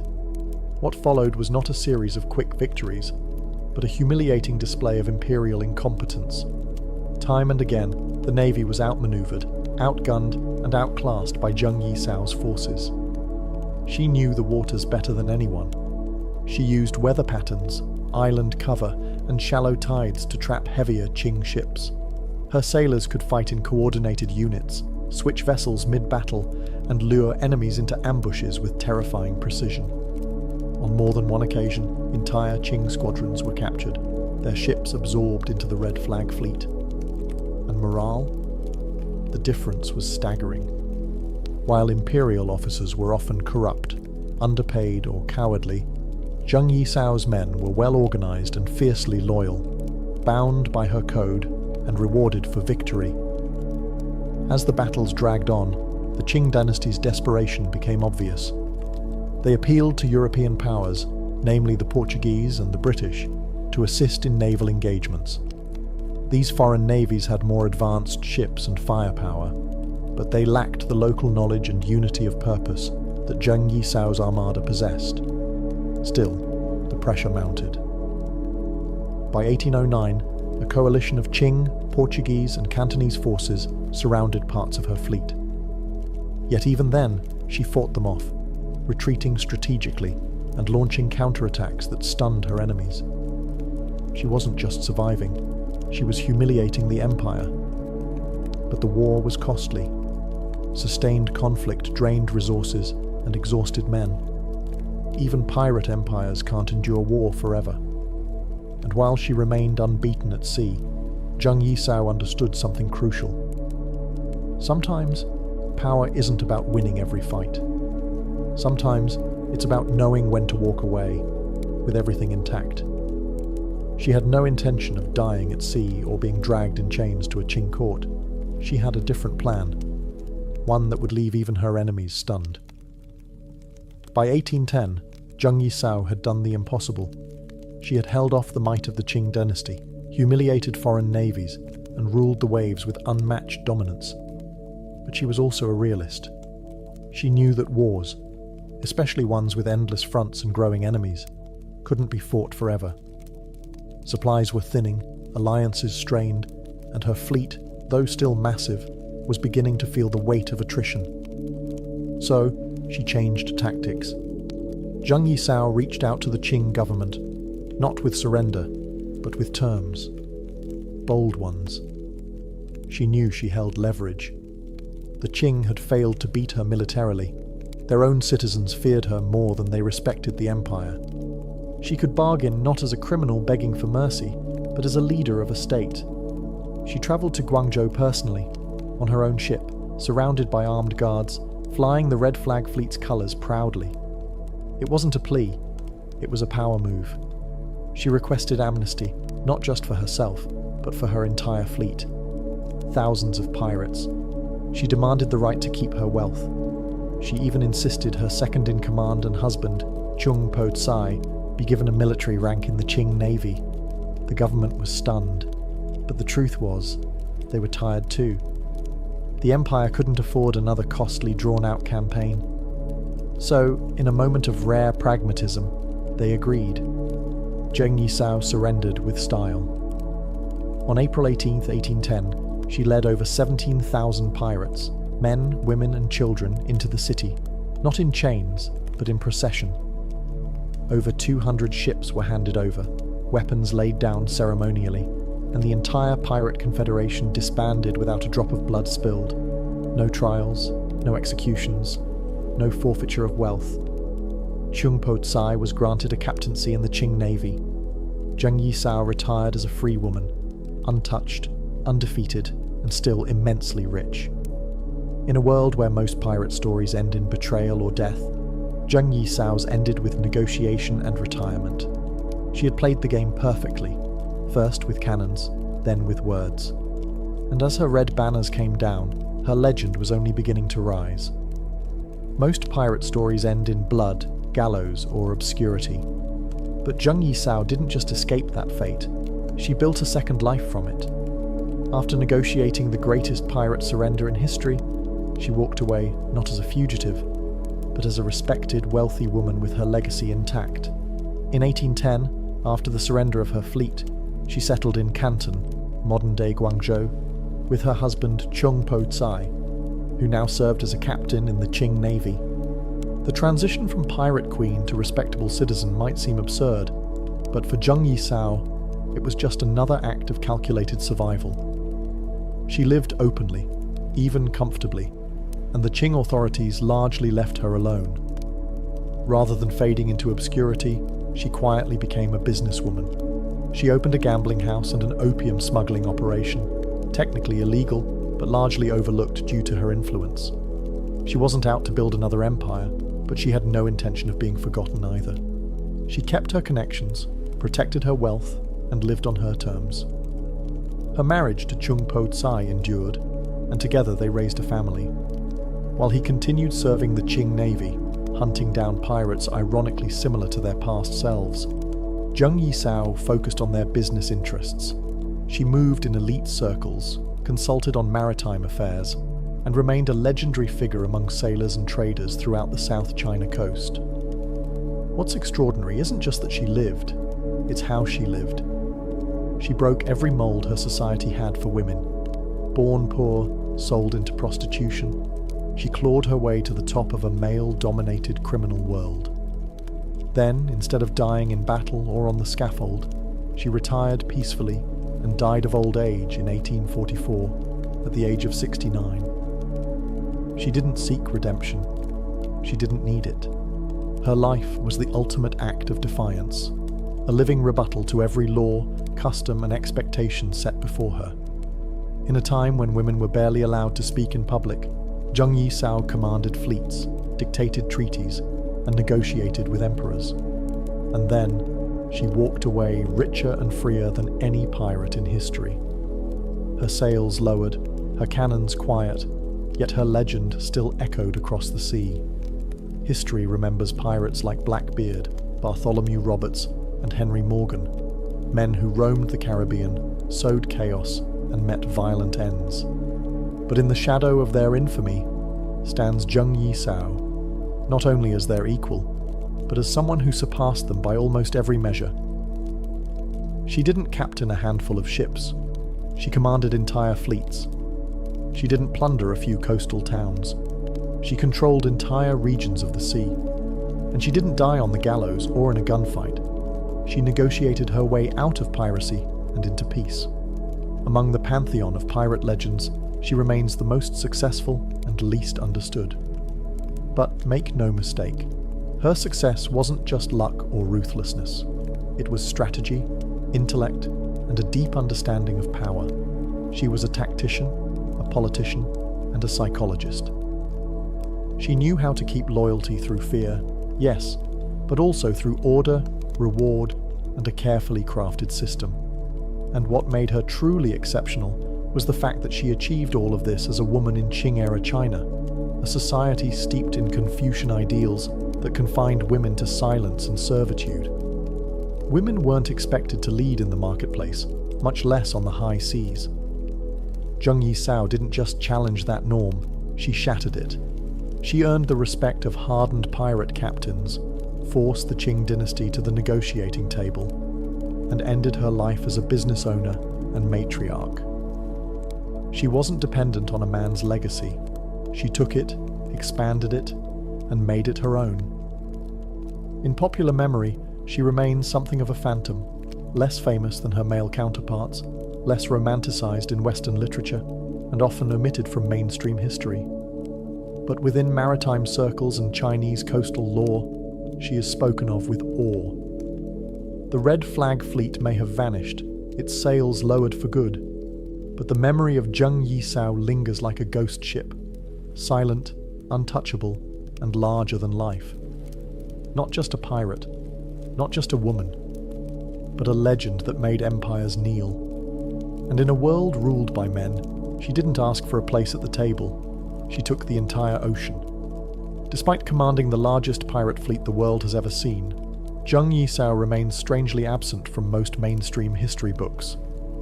Her legacy, though immense, has been obscured, overshadowed by Western pirate myths, and buried beneath layers of colonial bias, gender prejudice, and political discomfort. Why?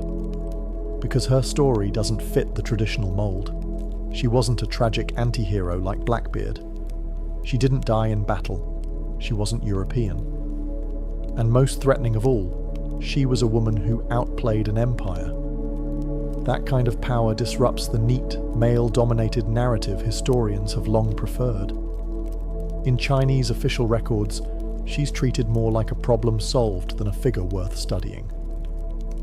The Qing dynasty didn't want to celebrate her. They wanted to forget her. After all, she exposed their naval weakness, defied imperial authority, and walked away without punishment. Even in success, she was an embarrassment to the throne. Western historians fared no better.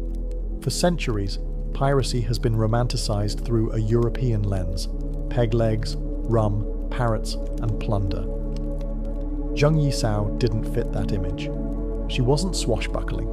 She was strategic. She didn't duel for glory. She negotiated for power. She wasn't killed by the state. She negotiated with it and won. And for many chroniclers, that wasn't exciting. It was inconvenient. But in recent decades, her legend has re-emerged. Scholars, feminist historians, and pirate enthusiasts have begun to resurrect her memory, reclaiming her place in the global story of maritime power. Documentaries, historical novels, and even video games have started to acknowledge the pirate queen of the South China Sea. And still, so much of her life remains shrouded in mystery. Her real name is lost. Much of her voice survives only through the lens of her enemies: Qing officials, foreign sailors, and later, European observers. But what little we know is enough to build the silhouette of a titan. She wasn't just a woman who broke the mold. She was a woman who never cared it existed. Zheng Yisao didn't need the world's permission to become powerful. She took power, wielded it with precision, and vanished into history with more wealth, authority, and dignity than any pirate, male or female, before or after. She didn't fade. She was erased. But legends, as always, find their way back. Zheng Yisao didn't wear a crown. She didn't need to. Her authority didn't come from a throne or royal blood. It came from command, from respect, from fear, from thousands of voices shouting her orders across the waves. In every real sense of the word, she was a queen, a monarch of a kingdom without borders, flags, or fixed territory. Her domain was the South China Sea, and her reach stretched from the Gulf of Tonkin to the shores of Guangdong. She built something no one had before or since. Her pirate confederation was not just criminal, it was political, organized, functioning. She controlled trade routes, established codes of law, negotiated treaties, and enforced order across a region that even the Qing Empire struggled to govern. Her ships weren't scattered raiders, they were fleets. Her captains weren't freelancers, they were officers. Her people weren't rogues, they were citizens of a floating nation. And yet, what makes her legacy truly unmatched is not just her rise, but her exit. Most pirate stories end in fire and rope. Zheng Yisao's ended in negotiation, retirement, and wealth. She didn't go down with her ship. She stepped off it, unscathed, unbowed, and still holding the purse strings.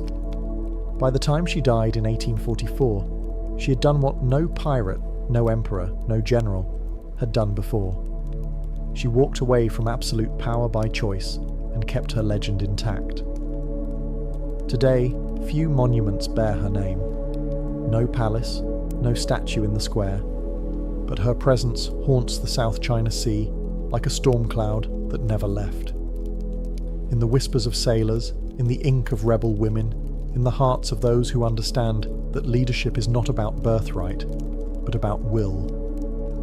Zheng Yisao was proof that greatness doesn't ask permission, that even in a world built to silence women, one voice, sharp, strategic, and unyielding, can command an empire.